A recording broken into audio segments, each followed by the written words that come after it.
everyone. Welcome to Career Pathways with Adeola Kagho. This is the podcast that brings you real stories, honest reflections, and transformative insights that help you navigate your careers with clarity, courage, and purpose. So if you're just starting out, or you're reinventing your path, or even pursuing global impact, this is a space where we explore possibilities through other people's journey so you can expand your thinking, challenge your beliefs, and then take that next step with intention. And today I have a very special guest with me whose journey is very reflective of reinvention, purpose, and impacts through different seasons of life. She is Mrs. Akerele de Souza, and she's a strategic and operational leader with experience spanning consulting, development, and the private and nonprofit sector across Africa, the United States of America, and the UK.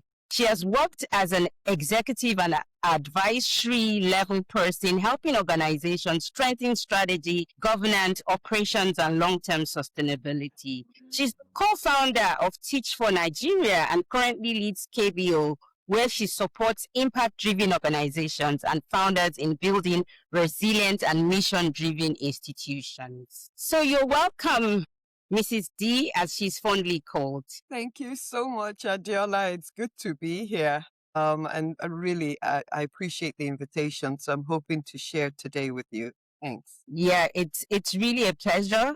It's an honor to have you here with us. I am looking forward to the insights that will be gleaned, and a lot of professionals are actually on the lookout for this particular episode.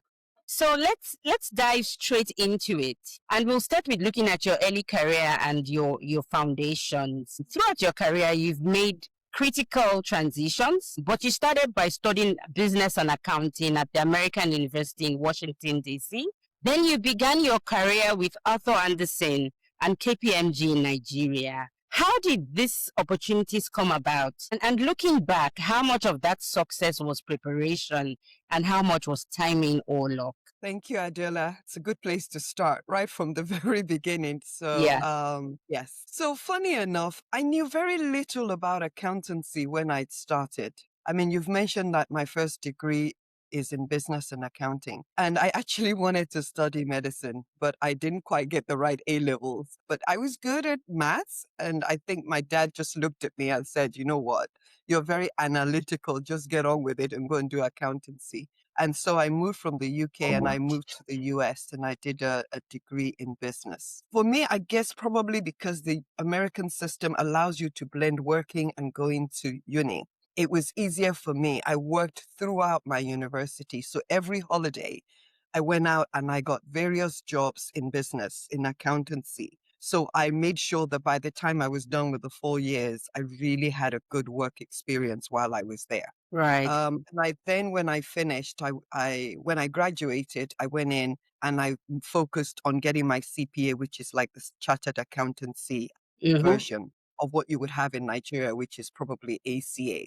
And for me, I guess it was very important. I was very intentional. So, I mean, your question was around preparation and, how much timing or luck.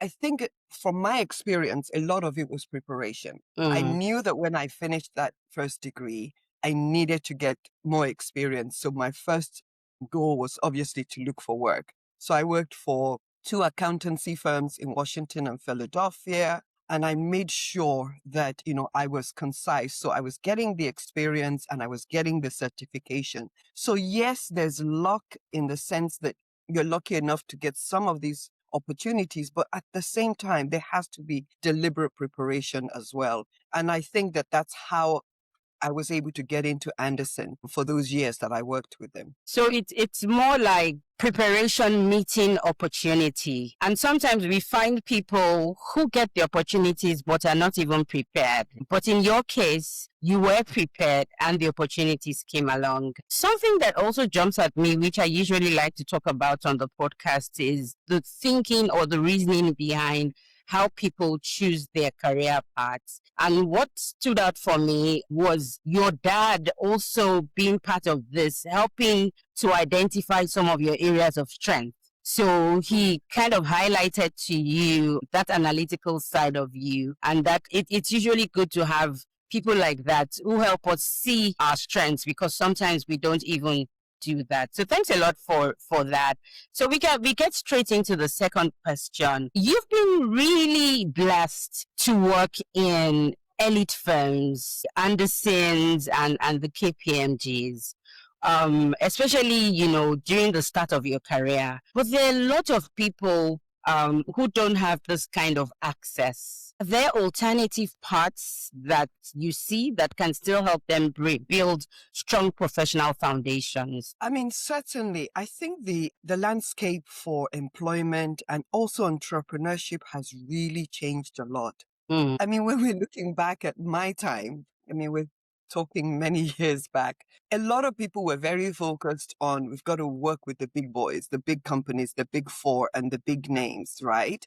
But I think the opportunities are completely different now. The traditional pathway for some of those opportunities has completely changed. And Right. yes, there's still nothing wrong. Those global brands like Arthur Andersen, Pricewaterhouse, Ernst & Young, they still exist. They have expanded their services, and it is still a fantastic training ground. I would say that my 10 years in Arthur Andersen, which then eventually became KPMG, was probably one of my best years. It was a fantastic foundation for me. But there are so many other pathways, I think, because those big four firms are so competitive to get into. They get thousands of applications. So I always say, okay, give it a try. But there are other pathways as well that you can build really meaningful careers. So, for example, there are smaller firms, regional firms, specialist firms that may not be as global or as big as those four. They are just as good. They have amazing experience. You might even have the opportunity to rise up a little faster, because obviously those other big fours, they're big, they're fat, and there's thousands of people trying to get up that corporate ladder. With the smaller, medium-sized firms, you have, I think, perhaps a faster trajectory to get to the top, and you can expand a little bit. So I would say if you don't get into the big four, go for the smaller regional firms in your area of specialization. And then, of course, there's this great opportunity we have now that we have so many startups across the world, particularly in Nigeria and across Africa. Startups in fintech, agri-tech, venture firms, climate-related AI organizations. So I would say that these are fantastic opportunities, actually, for those that are looking for early careers and to also change careers as well. Yeah, and thanks a lot for highlighting those, because I do find that a lot of people are still stuck and set in their thinking in terms of it's either the big fours or nothing. It's either the multinationals or nothing. But what I'm hearing now is, look, understand that it is highly competitive to get into these big fours, these multinationals. And if we look at the population, we are a lot competing for the same jobs. Look at other opportunities like these regional firms that you have mentioned and the startups. And the thing that I've also picked up with startups is that sometimes people don't want to go where they have to build. But you're telling us now that these are fantastic opportunities that we need to look at, particularly because it's easy. It could be faster to rise when you are dedicated and you join those kind of organizations. So thanks a lot. That was a really, really good highlight. So before we move away from your early foundations, I'd just like to ask, these earlier experiences that you've had in your career, how has it shaped your leadership journey so far? I would say working with firms like Andersen, as I said earlier on, I spent about 10 years with Arthur Andersen and grew through the ranking to a very senior leadership position.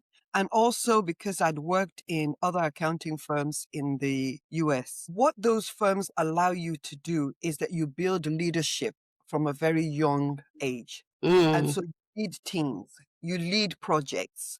And as you grow in your career, those teams that you lead are so much bigger, and you've got a portfolio of clients with you.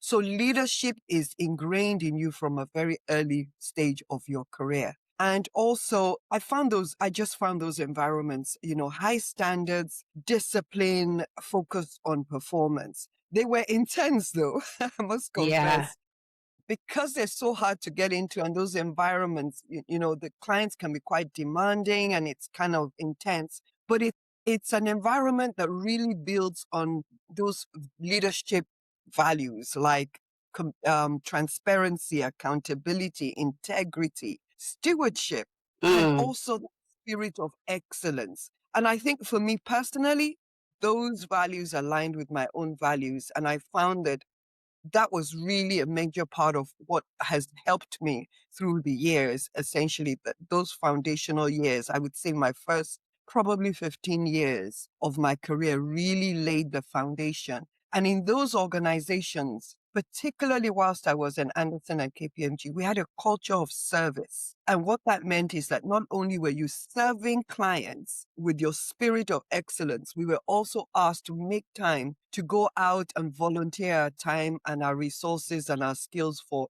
things like nonprofit organizations and volunteering. So from that early stage, I think those leadership attributes were built in quite early in that career and grew as my career grew. Yeah, and that also explains why everybody wants to get into those sort of firms. I mean, look at the depth or the richness in terms of the experience that you had.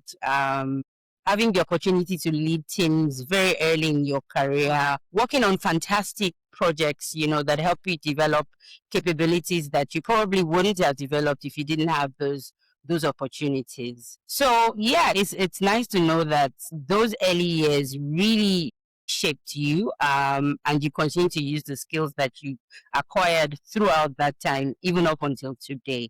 Great. So we're moving now into one of your very bold transitions, and that was you going into entrepreneurship. Sometime in your career, you made a very bold move. After a long time working with the big corporates, you then decided that you were going to start up an HR consulting practice as a mother raising kids. So firstly, what prompted that shift? And secondly, how did you know that it was time or it was the moment to move away from the traditional corporate path? And I ask because a lot of people are not sure when it's time to move. Yeah. I mean, I think for me, there's no doubt about it that after that sort of first 15 years of my career, where I was focused a lot around accounting, auditing, which was, you said earlier, was what I studied. And I think that I got to a point where did I want to be a partner in Anderson and KPMG, or did I want to go and try something else? Mm. And that was my first, as you said, my first significant shift. I really, honestly, although I love numbers and very analytical in my thinking, I wanted a complete paradigm shift. I wanted to do something different. One, I wanted to try entrepreneurship, and I also wanted to change the focus of my career. So I moved entirely out of, as I said, audit, accounting, and that type of work into HR, human resources. And while I was seated leading teams in KPMG, I saw opportunities in the marketplace where there were gaps, I think, for helping to build better talent within organizations, where there were skills gaps in the marketplace, where companies needed temporary and permanent staffing. And I thought, wow, okay, let me step out of my experience in Anderson. Let me go and start something completely different. And it sort of worked about the same time as I had gotten married, started having kids. And I found that, traveling a lot with Anderson and KPMG then was just too much. Mm. It was very hectic. I really couldn't cope. As I got more senior, it just it was tough. So, and I wanted my kids and my marriage were a priority for me. And I wanted slightly better life balance. And so I decided, okay, what do I need to do differently that I could control my own time? And I could be a lot more flexible. So I made that shift from that accounting to HR. And then I moved out of the corporate setting into entrepreneurship. And so that was a major shift for me. But I'd gotten that sense that I I was a little dissatisfied for about 2 to 3 years before I actually exited. I wanted to do something different. And I think it's good to listen to ourselves, reflect, do your moments of reflection. When you know that you're getting stale, you're not happy to be going to work every day, you're not passionate about what you're doing, perhaps it's time to sort of reevaluate and think about what else could I do? And do I need to shift, have a transformative shift in my career? So it looks to me like it started with some sort of signals even within you. So you probably weren't enjoying what you were doing as much any longer. And you needed to have this honest conversation with yourself. Plus, there were things that you needed to take care of or focus on, such as your family. And that kind of helped you, make that decision. Plus, you were also seeing gaps in the market. So that made you kind of think that, okay, right, if I move, there are things that I could explore outside of this corporate path that seemed to interest you at the time. And I fully agree with you that we should listen to our intuition. A lot of times that there are many professionals out there who sense that it's time to leave, but they're just unable to make that move. What I've found is that in some cases it's also survival. So there's that tension there where people are not sure about, how do they survive if they take that move. All right. Yeah. Something very interesting was that you moved into the HR space without any formal HR qualification or certification. How did you establish yourself? How did you build credibility in the HR field? And very importantly, did your clients have an issue with this? Wow. So I think that I had been building that credibility and that trust throughout my career. And it would show in my relationships with clients. It would show in the quality of my work. It would show in what I was already doing outside of work in terms of taking leadership roles in committees and things like that. So I think for me, it's not only about the HR field, it's about also your own personal brand, your credibility as an individual, your image, your reputation. So when I made that shift to the HR field, I knew that even though I was leading teams, I was already involved in executing many HR and talent management within the KPMG Anderson structure. I had that experience, but I hadn't been serving clients in the HR area because that was not my department. So when I then started People Prime and People Temp, then I needed to again reskill. So I went back first. First of all, I went back to my original clients, people I had worked with over the years and clients that I was already managing their portfolios. And I went back and told them that I had exited from KPMG and I was able to go in, tell them a little bit more about what I was doing and what I wanted to do. And I found huge opportunities where they're like, yes, Nike, because before I forget, I had had this previous experience in Anderson where I was now being asked to help to do what is called loan staff. So which is when you loan one of our staff to companies because they have gaps in their own organizations, either for when maybe an organization is starting. So for example, when MTN was starting in Nigeria.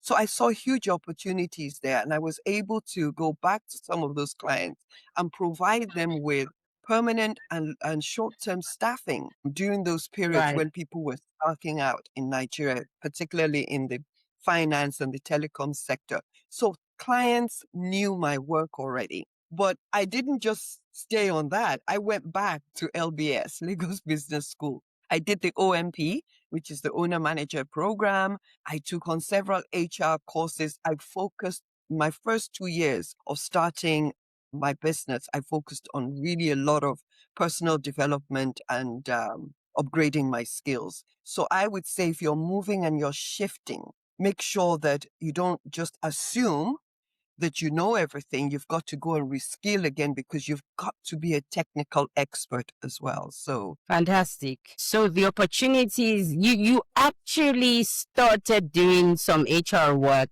during your time before you left corporate, because the loaning of staff and getting organizations staffing and all that, that was already exposure into the field of HR. And I love the fact that you said, look, you need to invest in development in what you're doing. So you actually did spend time doing some programs to help you as you settled into the entrepreneurship space. So that was really good. Thanks. You then made your journey is so interesting.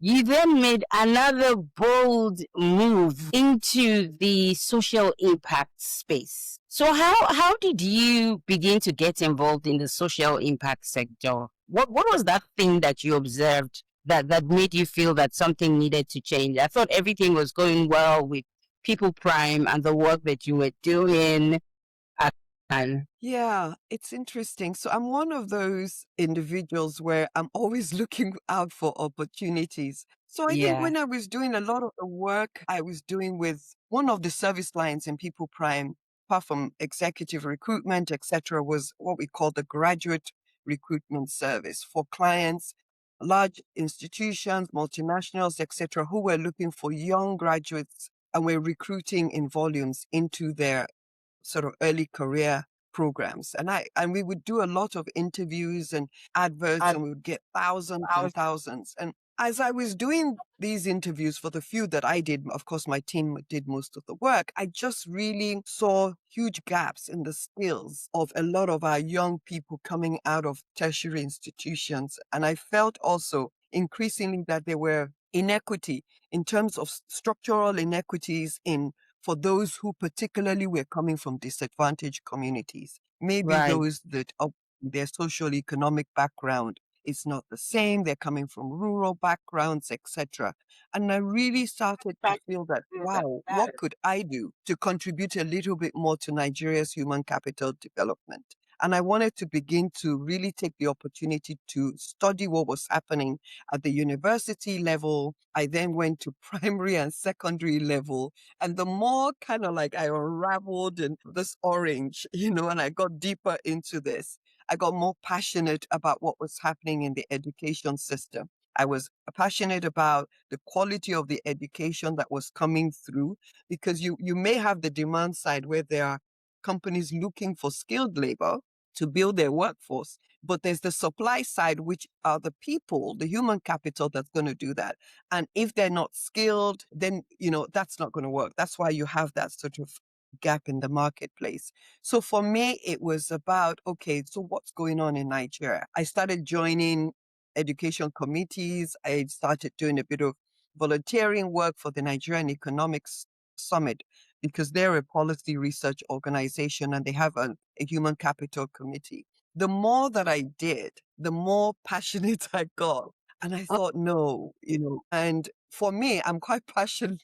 I have to be purpose led. So I then met up with a couple of other individuals who were passionate about education. And that's how Teach for Nigeria started. So I would say again, that became the shift for me from my sort of core HR background and service delivery into that sort of social impact international development sector. And something I'm noticing is that it looks like you're always on the lookout for problems to be solved. And being someone that is purpose driven, once you see a problem, you always want to find a solution to that problem. And you did see that there was a big issue around education, inequity, and all that, and you started to work at it. So well done. But that was a really old move for someone who had a thriving business. So how did Teach for Nigeria come about? Because that's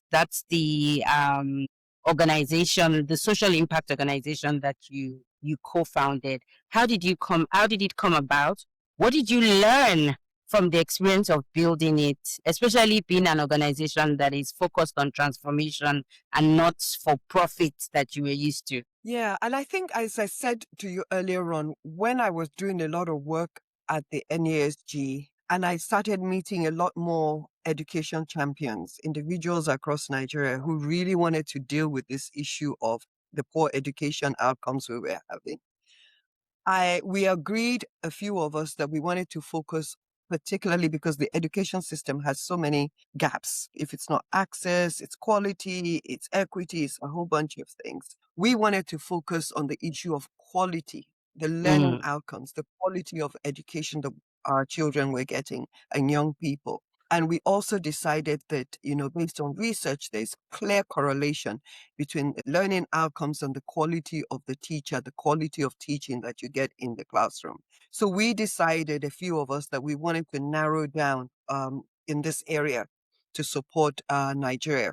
We had started talking to federal government, state government on some of the things that were happening in their schools. I'm talking about public schools where a majority of Nigerian children go to. So we then identified an organization called Teach for All. It's a global organization. It now has presence over the years. I mean, we started 9 years ago with them, but it now has presence in over 60 countries. They had no presence in Africa. So we started talking to them. Ghana started talking to them. And this is how we, a few of us, about 5 of us co-founders, we then started and established Teach for Nigeria. I tell you, that has probably been one of the most transformative part of my career, because it's such rewarding work. The ability to be able to go out to communities, talk to parents, talk to children, talk to people that I would not normally have had the opportunity to work with.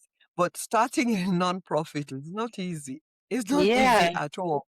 It's very similar to starting a business. I think some people really do believe that, okay, you start a nonprofit, it's like something you do on the side. It's a small thing. But if you really want to scale and you want to have meaningful impact, it's just like starting any business. You may not be selling products, you may not be selling services, but you still have to fund the operations. So you definitely need fundraising skills. You will need to do a lot of community engagement for those that you're going to impact in those communities. You need to talk to a lot of key stakeholders. So we spent a lot of time with, as I said, advocating for education and talking to other players who were in that field as well. So experience, what have I learned from that is it's not easy, but if that's your passion, everybody has an area that they have a burning need to do something about. Now, not all of us might act on that Yeah. passion, but I think that if you have the opportunity to start somewhere, start with something, but not alone, with a group of people. Because one of the things that I also learned is that you can't start this type of work alone. You have to work as a group, as a team, and that's how you're able to scale. I see a lot of nonprofit and social impact initiatives that are very small in Nigeria. I mean, I think the other day I was reading that we have 191,000 nonprofits registered in Nigeria. But between you and now, you probably only hear about 20 or 30 at best. So I think there are too many people doing small projects and they're not able to scale. So it's a different sector completely, honestly, Adeola. But it's a fantastic experience. I I really love the advice that you've given around working with other people, especially if you're looking to scale. You're very right. There are so many people that are doing things in bits and pieces, and we could have achieved a lot more if more people came together. More like collaborate rather than compete, because you'll be able to achieve a lot more scale if you did that. Plus, very important, if you are going into nonprofit, you have to be passionate. It is not easy, and so it's that passion that will carry you forward in some cases. So yeah, thanks a lot for that.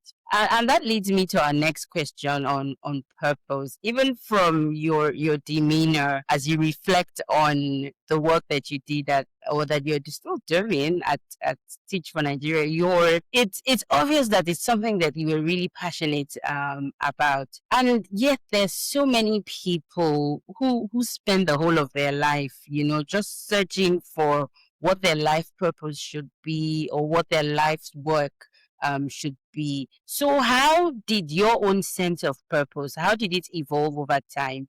And what advice would you give for people who are still trying to figure out what their life's work should be? So for me, I've always been driven by purpose, as you can sense Mm, for from all I've said, from a very young age, I think that's probably why I wanted to do medicine. I just wanted to impact lives. I believe that every individual has a purpose, but sometimes we don't reflect or we don't take the time out enough to search for what that purpose is. Or maybe we have so many other responsibilities and things are going on that we don't have the luxury sometimes of that reflection and that time out to really search for what that purpose is. Even if we discover it, do we have the capacity, capability, or even the opportunity to pursue that purpose? So I think that, it is a luxury.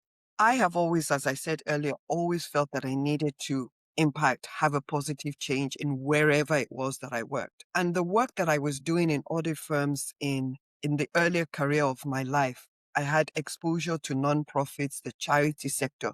So I think the seed was planted so much earlier. And my advice really and truly for professionals, all of us that are looking for that meaning in the work that we do, is really to take time out to do that reflection. I know we're all very busy building careers, and it's difficult at times to have that luxury of moving to do what it is that you feel led to do. However, we can start small. We can start impacting lives, and we can start pursuing that purpose, whether it's through contributions at work. Maybe there are committees that have been set up, corporate social responsibility work, etc., through the work that you do every day in your office, working for your organization. There's also work that you could do in your church, in your mosque, outreaches for neighborhoods, in your community, volunteering. If you just start with that, it helps you to begin to see what you could be doing more of. So it's not everybody that needs to start a nonprofit. I think just contributing every day to what it is that you can do. So I would say to you, listen to your spirit, your quiet voice. What is it that motivates you? What gives you joy? What would you do every day if you were not paid? Because a lot of the work we did in Teach for Nigeria is not paid. I mean, when we started as co-founders, we did this for years and then we moved to the board. And we're not paid for this work. So I would do this every day and not be paid because I'm committed to quality education. And so what would you do every day freely? What do people around you tell you that you're good at? And when you start feeling that sense of dissatisfaction, maybe it's time to change and to go and look for something a little bit more purposeful. So one of the things that I also started doing, and I try to do with my own young adults, is something called a vision board. Yeah. So vision board you can have, and it doesn't have to be elaborate. Yes, you can have a board somewhere in your house, but you spend time just thinking through what is the desire that you want for your life, your own goals, medium term, longer term. And you can put it in words or you can put it in pictures. Just have that vision and see what it is that you want to do.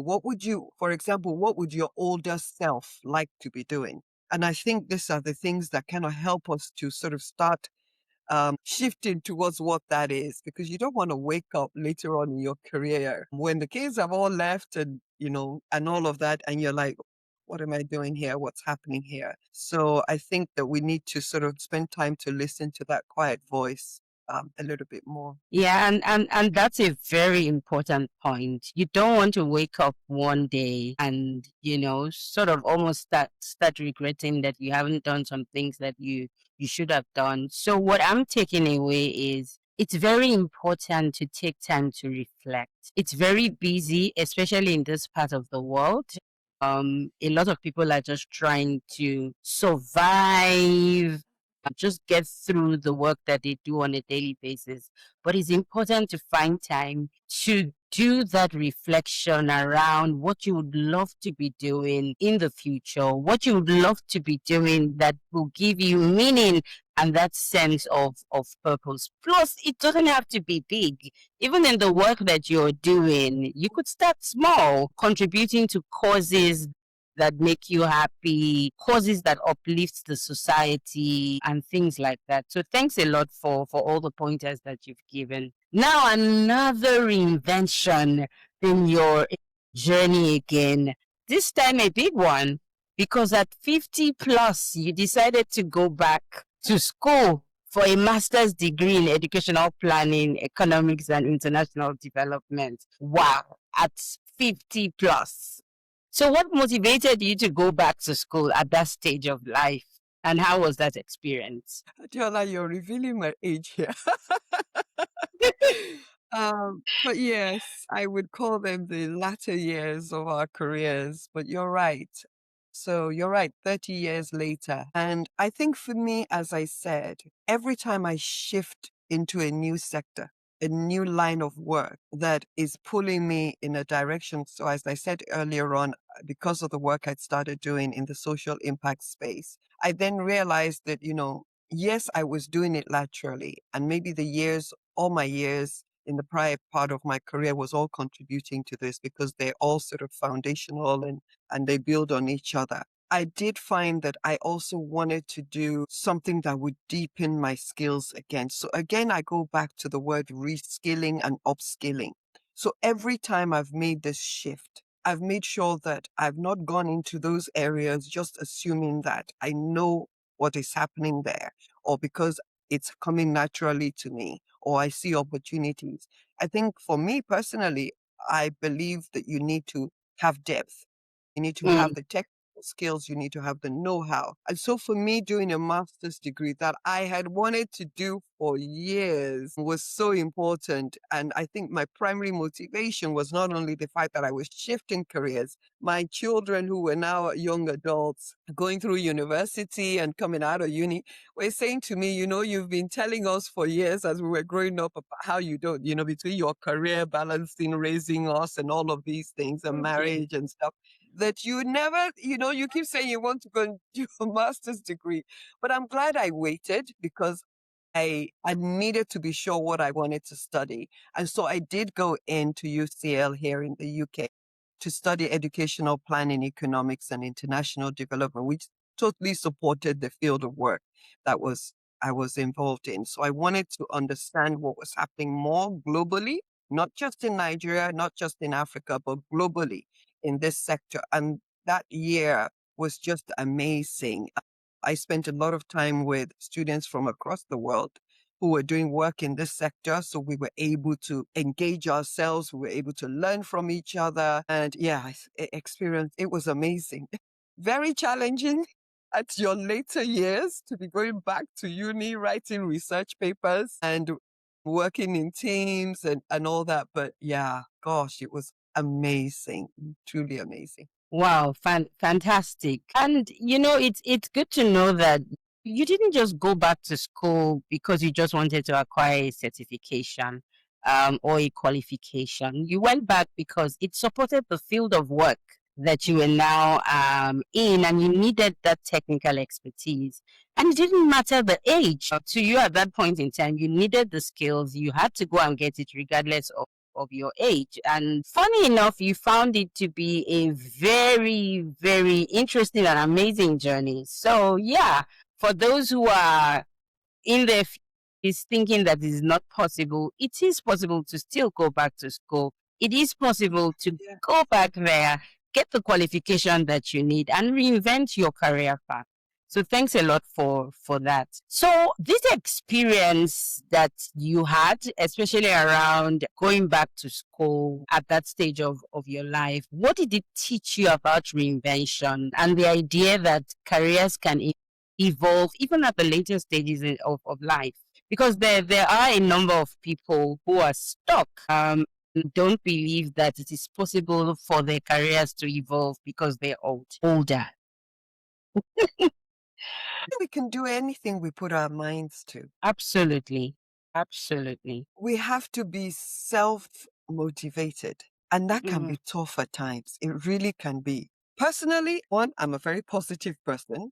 And two, I self-talk myself through a lot. I listen to a lot of podcasts. I read materials that really help to lift me up because again, the challenges of life is not going to get any less. It does get even more as we get so much older, not only in terms of our responsibilities, but also in our careers as we move up the corporate ladder and the responsibilities that we really carry as well. But I do believe that if you want to do something, no matter the age, just get up and go because it's really a missed opportunity. For me, age is irrelevant. Just do it. Whatever that idea is, as long as you've thought through it, it aligns with your purpose. It aligns with what you want to do next. So that careful preparation, it goes back again, preparation. You've got to have thought through these things. If it's something risky, make sure you've assessed the risks, make sure you have mitigations around that risk.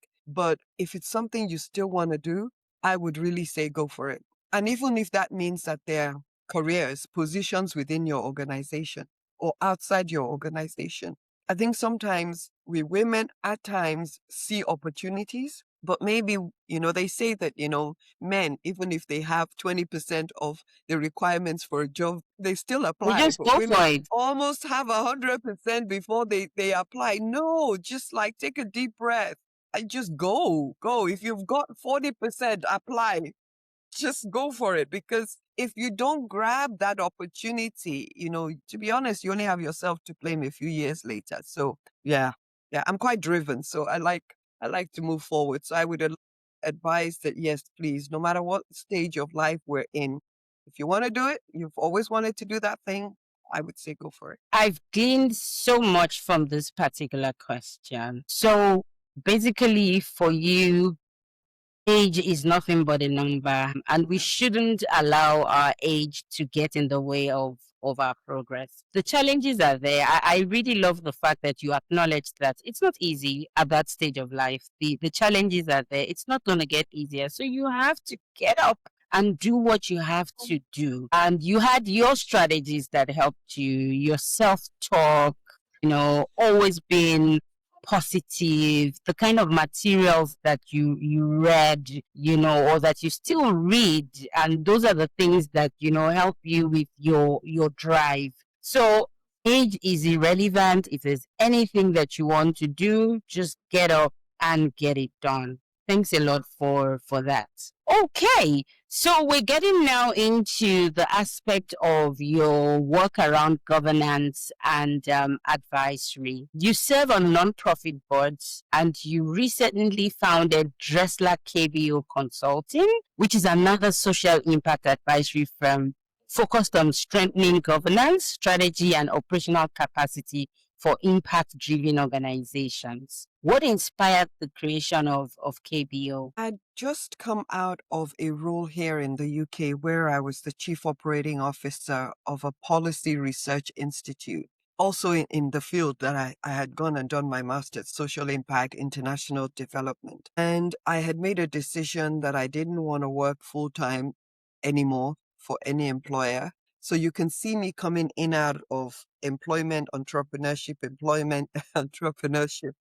And at this stage of my life, I'll be honest, I just really wanted a bit more flexibility about the work that I did. And after so many years working, I wanted to just relax a little bit more. Yeah. Yes, still work on demanding, meaningful work, but I didn't want that 9 to 5 really anymore. So I made a decision that what were the things that I liked to work on. One, I like to problem solve. As I said earlier, I'm quite analytical. I like to look at problems, find solutions, address challenges, look for opportunities. So my brain's always sort of ticking, and I enjoy working with clients. So if I have a client, a company that I'm working for, and I can then help support them solve problems, etc. So, and I wanted the ability to work on projects. So starting Dressler KBO Consulting was something else because again, I had experience establishing my own company. So this is a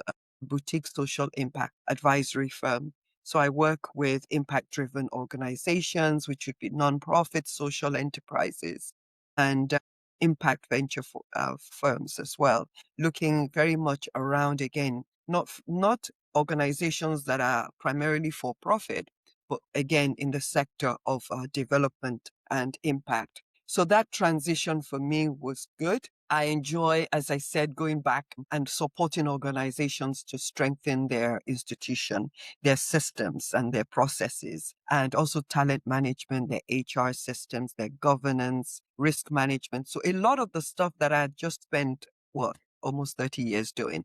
This is what I'm doing now, consulting and doing that work as well. So yes, a nice part of my life at the moment where I'm able to still do the work that I'm passionate about in a sector I'm passionate about, but I have a lot more flexibility about my time now. So yeah. And it sounds very exciting. But before I even get into that, I wanted to highlight the part where you had worked as a chief operating officer at a later stage in life. And that sort of helped you make that decision that, look, I've had enough of this. And right now I need more flexibility in my life. And now you are doing the work that encompasses everything you have sort of built or learned throughout your career. So you're using all the capabilities, the things that you enjoy doing, and that must be really, really exciting. So I wish you well with KBO.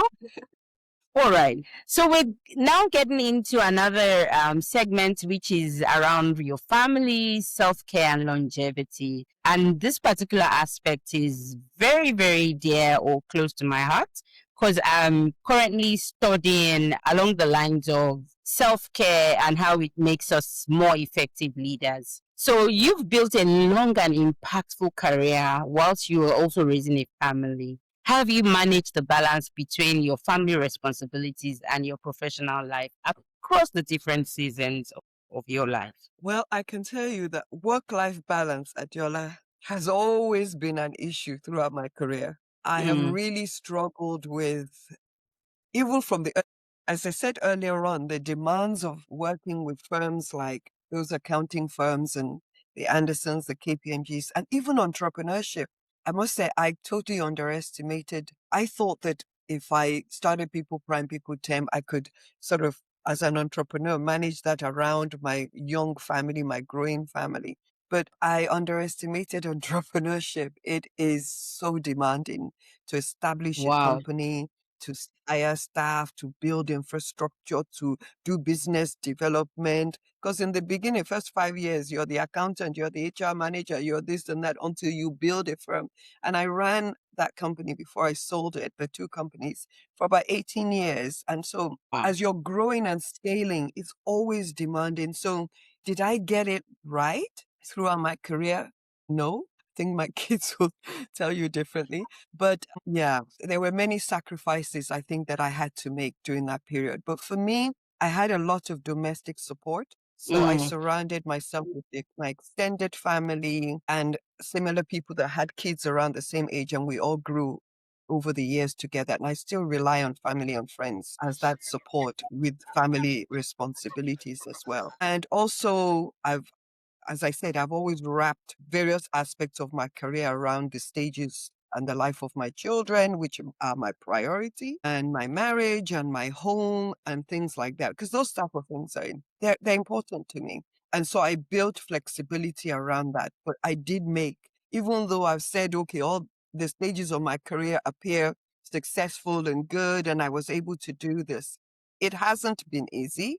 mm, It hasn't been easy. I made a lot of sacrifices along the way. And sometimes I think that some of those sacrifices were also towards my health as mm, well, especially as we get older, really managing your health because, your body, your mind doesn't take the same thing. And so you've got to be very conscious about that. And I think that every season of our lives comes with their own challenges, and we've got to learn to adapt and plan things accordingly. But now, I won't lie to you. I think that taking our health, getting rest, not being the only savior of everybody, savior of the home, savior of the community, savior of the family, some of those things are really, really key now. So I would say for me at this stage of my career and life, I needed flexibility. I need a little bit more rest in between my big projects and time to just breathe and to do things that I really enjoy in life so that, I don't feel the stress of that career as well. I really love the vulnerability. The fact that you said to us that, look, it wasn't easy. I didn't find it so easy. I struggled with work life balance throughout most of my career. So, for people out there who think it's it's easy and it was just a smooth ride. Everybody sort of experiences this, and you need to just lean in to the support that you have around you, the relationships that you have, domestic, extended family, friends. So even those that we see who seem to be doing so well, like yourself, it's good to hear it, from you that it wasn't easy, and you just need to put the support in place for you to be able to manage your career properly. So thanks. That was really good, and I appreciate the vulnerability. So at this stage of your life, what does self-care look like for you? And what have you learned about sustaining your energy across a long career? So as I said That earlier on, laugh. Adeola, But it says a lot. So, as I said earlier on, one of the sacrifices that I was making was just not, as I grew older and I was taking on so many senior roles and responsibilities, I wasn't paying enough attention to both my physical and my mental health. And obviously I'm wiser now. So I work a lot on making sure that I factor that in to my life on a day-to-day basis now. So maintaining energy is important, particularly in the latter part of our careers and our lives. So I prioritize things like my diet, what I eat. So all the jollof rice before pork, all of that stuff. I really I don't eat any of that stuff anymore. So my diet is quite restrictive, but I still enjoy it. I exercise. I love walking. I love dancing. So I've registered for, I love music and dancing. So I go for dance classes.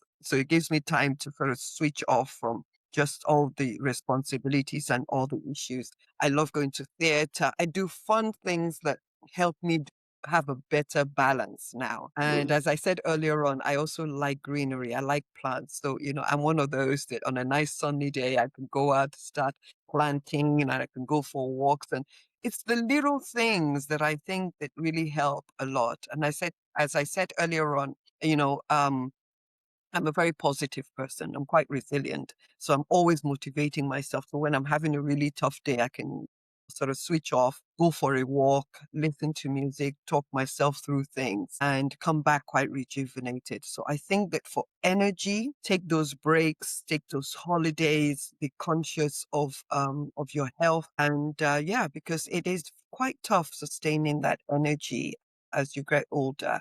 So we've got to find different ways to do that so that you're able to do all the other things that you want to do and you can have a longer term career as well. yeah, yeah. Thank you. I found that really, really interesting. And I love the part that you talked about mental, because a lot of people focus only on the physical, but there's the mental aspect that we really need to take care of. And you shared with us, a lot of things that we could do. Those little things that bring us joy have a way of, helping with our mental clarity. So that's important. And this gardening thing, I don't know if it's because I live in Nigeria and I don't have space for planting. A lot of people have told me about how therapeutic it could be, but I've got cement everywhere, so there's really no opportunity to plant. But maybe I could even start with some pots and just see how that Yes, goes. Adiola. Yes, you can. Just start in any way that you can. Yeah. Find your own green space. Yeah, I will try that and see how it goes. I'll let you know how that one goes. All right. And we are getting towards the very end of the podcast now. And that's really around just reflecting and looking at the future. In the later part of our careers, many people might be thinking about retirement. What are your thoughts on this stage of life? And how do we plan ahead? Can we retire in this new world order? Hmm. Food for thought. Um, Food for thought. yeah. Yeah, I personally don't believe in retirement. And I don't know many people. I think retirement might have been for a generation before. But if you look at the world right now, they're even increasing retirement age across the world. So because people are living longer and they're working Yeah. longer. So I'm not sure that retirement is really a phase we should be looking at. Yes, we may be looking at a phase where we slow down, we take things a little bit easier, but we have to make, and by the way, that could also mean that, yes, you choose, as I have chosen, to come out of that huge corporate environment, huge demanding career, and find something else to do that still uses your time, your skills, your resources, your experience. Things that you do that will enable you to be mentally and physically engaged for the rest of your life. So, for example, so yes, you may step out of a long-term career, or maybe even you've been running your business for a long time and you've stepped out of that business, etc. Look for part-time work that keeps you engaged. Look for board roles. Look for board roles where you can add value. Look to volunteer for charities. Even as I said earlier on, maybe go back to school or uni or whatever that institution is and build your knowledge in another area that you've wanted to, because that again keeps your mind actually stimulated. But I think that a lot of what I'm saying here has to be planned. Goes back to yeah, I think your first question when we started today was about preparation and luck. Yeah. It's it can't, everything about life can't just be luck, luck, luck. There's just so much planning and preparation that needs to happen.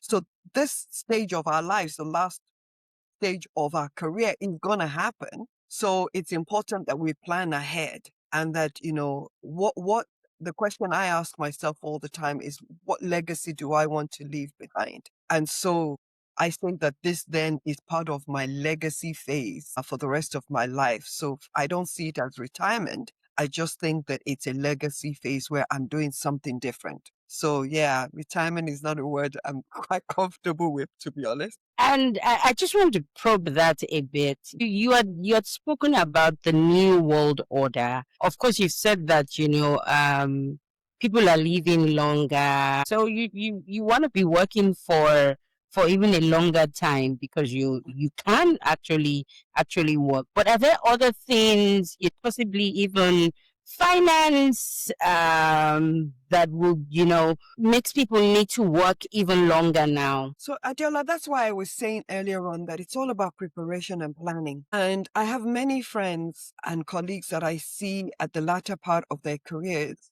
who have just been working. Obviously, we've got bills to pay, we have responsibilities throughout the years, right? But we didn't think ahead, and we haven't planned ourselves financially. Mm. So, your pension, your health insurances, your life insurances, some of all of these other stuff.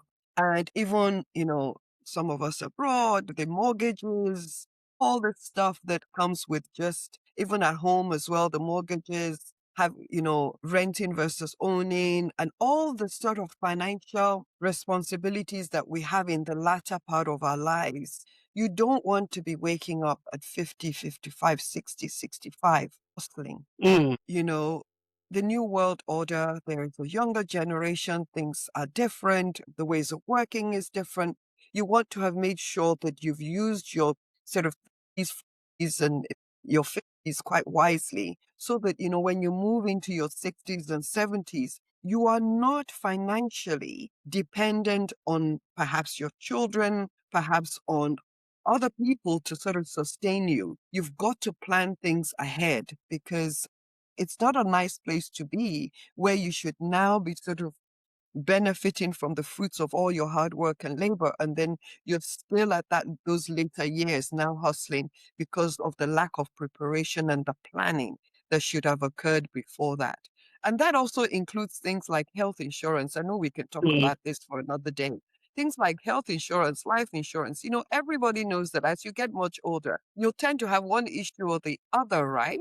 So, that's not the time to be looking for millions of naira, looking, or lots of money to be paying for one medical care or the other. You should have sort of bought yourself a health insurance much earlier in your life, right? So that, if things are happening, health insurance covers you. Because we all know that the older we get, if you now start to take our health insurance at a late stage, it becomes almost impossible or very expensive. So a lot of this is planning as well. Yeah.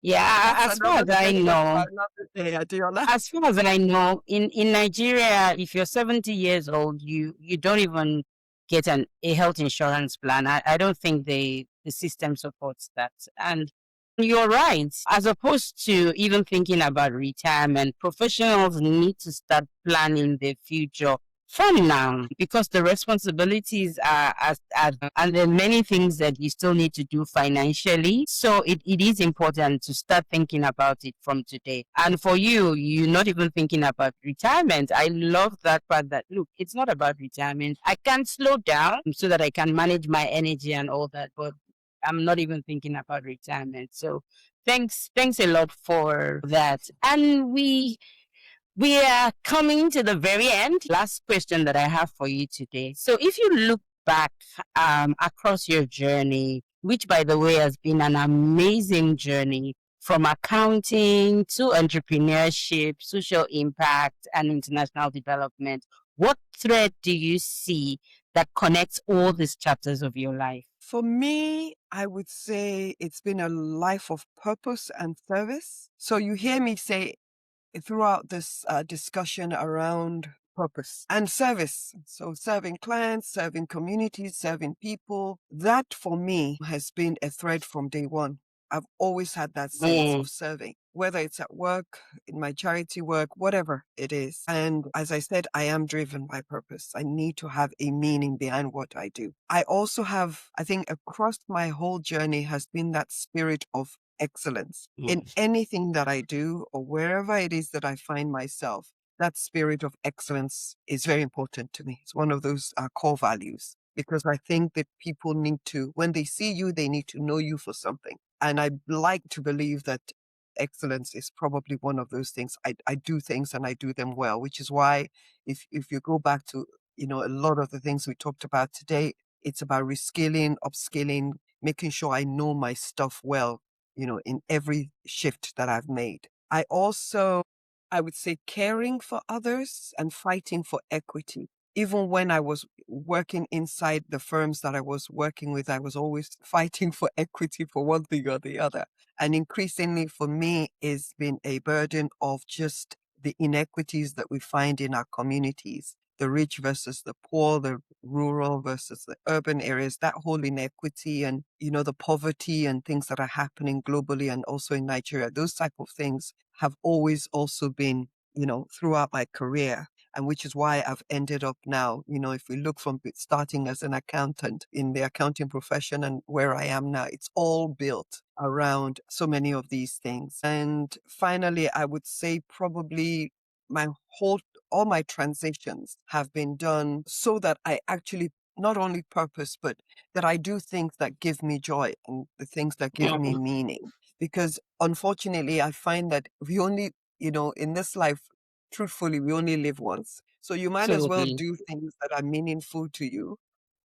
Hopefully those meaningful things also pay the bills and, all of those other things. But it would be such a shame to live a life where it's only about you doing things for financial benefit, for example, and for fulfilling responsibilities and not doing something that gives you that deeper meaning in your life. So, yeah. So for me, that's it, Adeola. What a journey. Very values driven, very purpose driven. And I absolutely love your journey. Thank you so much. It was a real honor having you on the podcast today. And I know that our guests, those that are going to listen to this podcast, are going to glean so much insights from it.